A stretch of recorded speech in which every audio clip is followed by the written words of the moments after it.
This JTS Mortgage Minute is brought to you by JTS & Company Mortgage Professionals. Hey, good morning. I'm Jeff Farnham. The number of homes for sale in October rose 1% from a year earlier, and it was the first month to show a year-over-year increase in inventory since October 2008. The market continues to move toward equilibrium. The modest inventory increase is a much welcome sign for buyers. The trend of easing price increases remains, and that's also a positive for potential home buyers. Being pre-qualified is a very important and should be your first step in the home buying process. Before you start shopping for houses, call JTS Company to get your pre-qualification. You need to know how much home you can afford before you start looking. The Federal Reserve will continue its approach of gradual increases in the interest rate to support economic expansion and hold back inflation.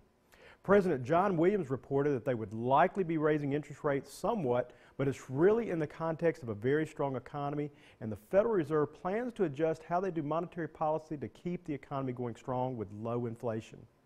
The benchmark policy rate is currently in a 2 to 2.25% range, with a move next month still on the table. Williams plans to do what they've been doing and find a gradual path of getting monetary policy back to more normal levels. Unemployment is at its lowest level since 1969. The economy has a lot of positive signs, and the important thing is to keep the economy strong and stable. Fannie Mae and the Strategic Research Group have released their forecast for 2018 and 2019, which calls for a slower pace of growth for the economy and housing market.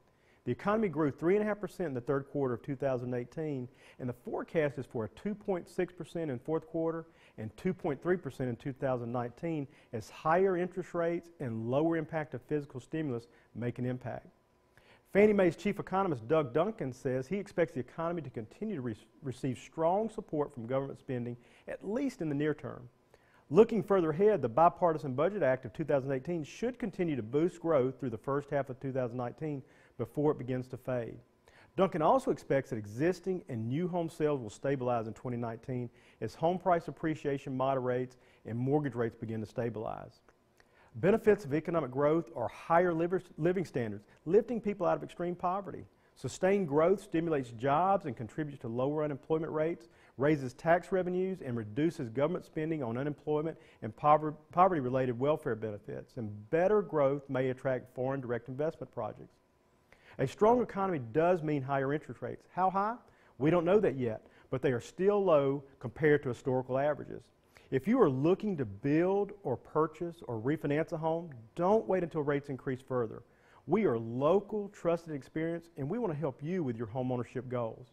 Thank you for joining me today, and be sure to tune in next week. This JTS Mortgage Minute is brought to you by JTS & Company Mortgage Professionals.